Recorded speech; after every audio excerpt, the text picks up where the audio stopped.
Hello everybody, I'm Synapse and I'd like to welcome you to the last episode covering Season 6 of the Rock Paper Shotgun Frozen Synapse tournament. So we've got the last few matches, last 6 matches to show you this time. I hope you've all enjoyed watching all the matches from this season, and I hope you'll be back next season, provided I can actually keep up the pace of videos that's necessary for that sort of thing. Alright, enjoy everyone. This is Division 1 match between Comrade Penguin in the green and Wombat Death in the red. 2 shotguns, 1 machine gun, 1 rocket launcher each, mostly split by sides save for this 1 machine gun in the middle, which is going to be quite vulnerable to the shotgun that's starting nearby it really. As we can see, Wombat Death tries to get his shotgun out alive by crouching it behind the table there, while Comrade Penguin runs his machine gun quickly out into the middle of the map and then turns back, anticipating and killing Wombat Death's chasing shotgunner. Meanwhile, Wombat Death's crouching machine gunner gets easily finished off by Comrade Penguin's shotgunner. It's doesn't entirely go against Wombat Death that turn though, as Wombat Death's rocket finds Comrade Penguin's second shotgunner, and his bottom shotgunner looks likely to catch Comrade Penguin's rocket launcher in the corner. Except it always doesn't see it doubles back, doesn't quite break the aiming for long enough for it to escape as it runs all the way back from Comrade Penguin's machine gun. However, the rocket launch from Wombat Death does manage to nab Comrade Penguin's remaining rocket launcher. However, he's now left with the rocket launcher crouching in a corner. The best thing he can hope for, I imagine, is lucky timing and suicide to avoid just being chased down and easily killed.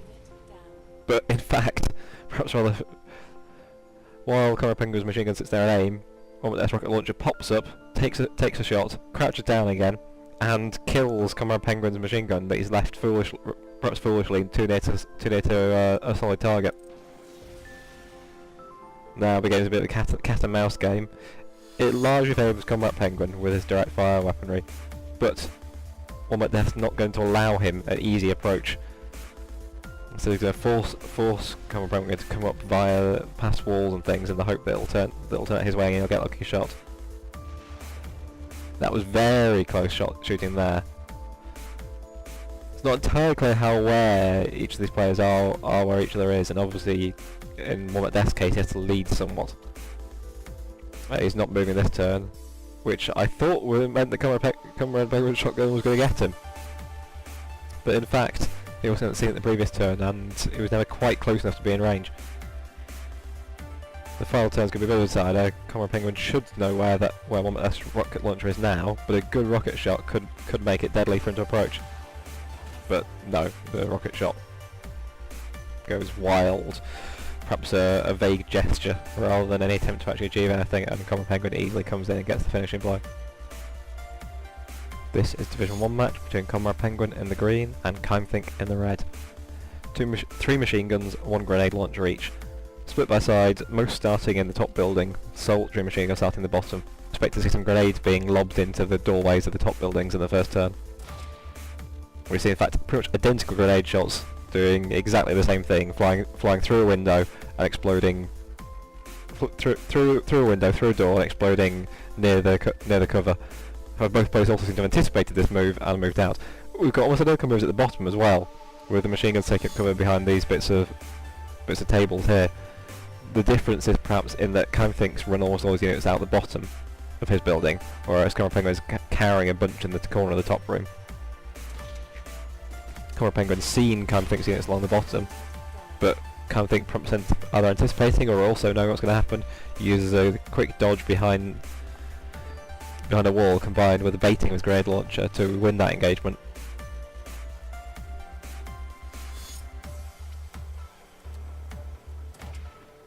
Keimthink lobs a grenade to try and prevent anything coming out the door of Comrade Penguin's building, and gets Comrade Penguin's grenade launcher that steps up to fire a shot.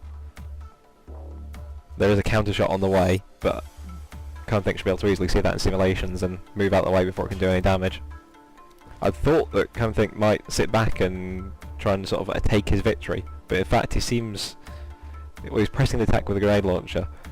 If the grenade launcher is the only real way he can dig the enemy machine guns out of their entrenched positions, unless he knew where they were. Knowing where they were, he could probably find ways of flanking them.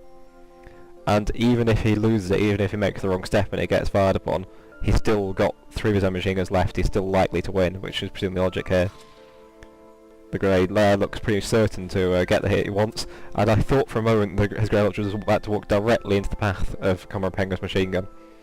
But in fact, Comrade Penguin's machine gun turned, and I don't believe he's even seen it. So he's probably Comrade Penguin's probably completely unaware that Kind of Thing has a grenade launcher directly behind his machine gun's back. It doesn't see if he manages to turn that to his advantage or not. Comrade Penguin's machine gun does in fact turn around immediately, so he must be aware. Kind of Think's grenade launcher gets very close to getting away, but Comrade Penguin does manage to eventually get right up close to him and fire him up, finish him with a simple single burst. Kind of Think is now bringing up his machine guns, seemingly with the hope to get the final killing blow. He's got a lot of weight. He can win with 3-to-1 number advantage, but we'll see if he pushes it or if he waits to see if Comrade Penguin will come to him. He's moving up cautiously. One of Kind of Think's machine guns saw Comrade Penguin's on the move, but it manages to get back behind the little slip of wall before it can be finished off. Kind of Think is now having moving up units in position all around, and it's going to be very difficult for Comrade Penguin's machine gun to escape, but it does only have 1 turn left to survive. Comrade Penguin has crouched his machine gun, which gives him no real... This is the Division 2 match between Seamaster, myself, in the green, and Coccyx in the red. 2 machine guns, 1 shotgun, 1 rocket launcher each, mostly split by sides, save for 1 machine gun that's rather unfortunately placed to start on right within the enemy's area. However, that machine gun equally is pretty much right on top of the enemy rocket launcher, making it a dicey situation for an awful lot of units here. That machine gun's unlikely to get out alive, but it might be able to get a kill if it's very lucky in the first turn. Seamaster's machine gun runs into the room, goes the wrong way, cowers down in the corner, but doesn't get far or anything, and is probably too close to survive a shotgun coming in the room, at least if it's aiming. Meanwhile, Seamaster's rocket launcher moves out the top and gets caught by Coccyx's machine gun, and his attempts to cover with a shotgun don't pan out. Rockets fly across the map, but not achieving much. However, Seamaster's machine gun towards the bottom gets flanked around and lacks its cover as a result of rockets, easily taken out by Coccyx's bottom machine gun. And the rocket is currently heading for Seamaster's shotgun towards the top, but he can probably escape that, which the shotgun does indeed do, and doubles back, only to run straight into the guns of Coccyx's machine gun, which had already got the rocket launcher kill. Seamaster's now down to a single crouching machine gun, which there aren't really many options for what he can do with, knowing that the building it's hiding in is lightly surrounded, and rockets are on the way. The rocket is indeed on the way right now at the end of this turn, which Seamaster's unit takes a brief step forward, then turns and dies to. Having played the game myself, I can tell you that despite how long it was possible to get out of that rocket in anywhere in the room. You could reach about as far as this down the hallway, or this much distance that way before the rocket hit, and surprisingly that was still within the kill radius. So that is a 4-0 victory to Coccyx. This is a Division 3 match between Unico in the green and AM in the red. 2 shotguns, 1 machine gun, 1 grenade launcher each, mostly split by sides. There's not a great deal of cover to be had in general, and the top shotguns are starting very near each other, presumably not technically in line of sight. Expect to see fast and brutal going here. Both the top 2 shotguns back away from each other nervously. Grenades fly across the bottom, and Unico's machine gun shotgun that was coming running all the way from the top got caught in the blast. Blast that was also not intended for it. However, Unico did manage to get AM's machine gun at some point there.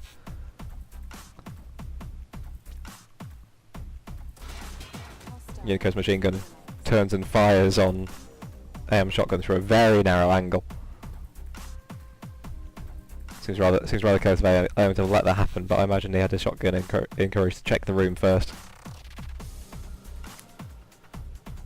Unico's potentially got some quite good angles here. It's interesting what he sees, but this machine gun here will probably be seeing that shotgun up there.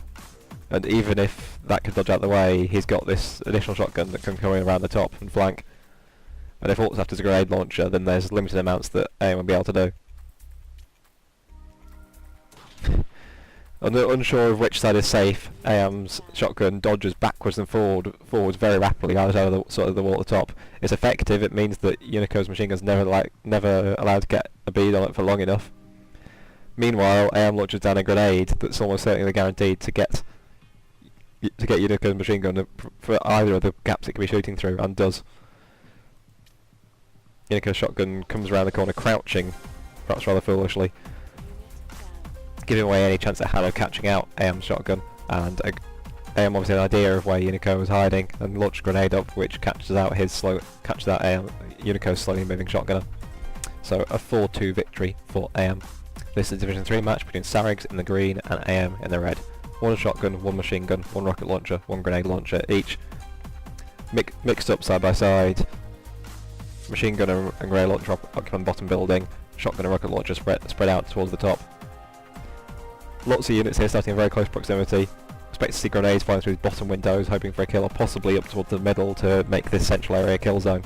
And shotguns going to the side between trying to rush each other or staying well back. Shotguns do go for the rush. Rockets shoot straight across, tearing up the cover towards AM, but not actually landing any kills. AM's grenade across the bottom manages to kill Sarig's grenade launcher as it attempts to hide behind the wall, and as Sarig's shotgun comes around the table cover to try and attack AM's shotgun easily guns it down. However, Sarig's does still have the chance, with knowing where it is, to do quite a lot of damage to those two units that come around the side. However, his rocket launcher looks quite likely to die to AM's units coming up from the bottom. Sarig's machine gun takes a fairly cautious path, backing off. Meanwhile, AM's machine gun does come around wide and manages to get Sarig's rocket launcher as it attempts to run. However, Sarig's rocket launcher will now kill AM's shotgun before it can catch up with Sarig's machine gun. That machine gun's going to be left in a fairly lonely position though, but it might have the chance to break out after that rocket goes off. However, he's moving slowly, still aiming, perhaps looking for a kill, as a grenade comes in. This next turn, if Sarig wants to keep his machine gun alive, he's going to have to move quickly to escape that grenade. Which he doesn't, he stays still, and the grenade lands on top of him. So that's a 4-1 victory to AM. This is Division 4 match between Brocklehurst in the green and Hardboiled in the red. One machine gun, one shotgun, one grenade, one rocket. Mostly split by sides, save for a single shotgun that's on the enemy unit side. Interested to see if they used to rush the grenade launcher that they're closest to or not.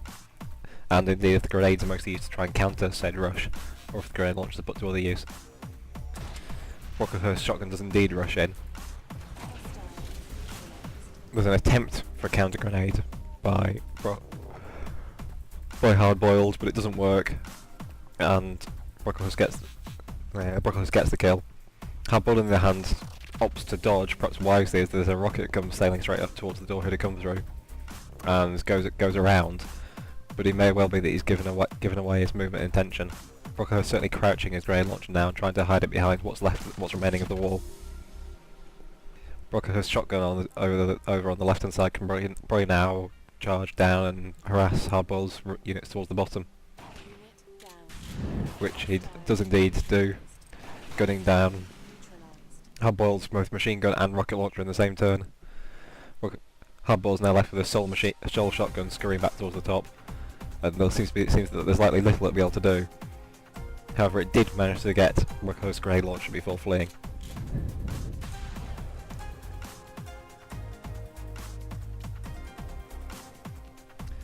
Brocklehurst actually left his rocket launcher quite vulnerable here. It's possible that Hardboiled could come up to it and catch it, although he's now moving it out the building. And in fact, Hardboiled takes a far too shallow angular path and with his shotgun and gets cut down by Brocklehurst's machine gun.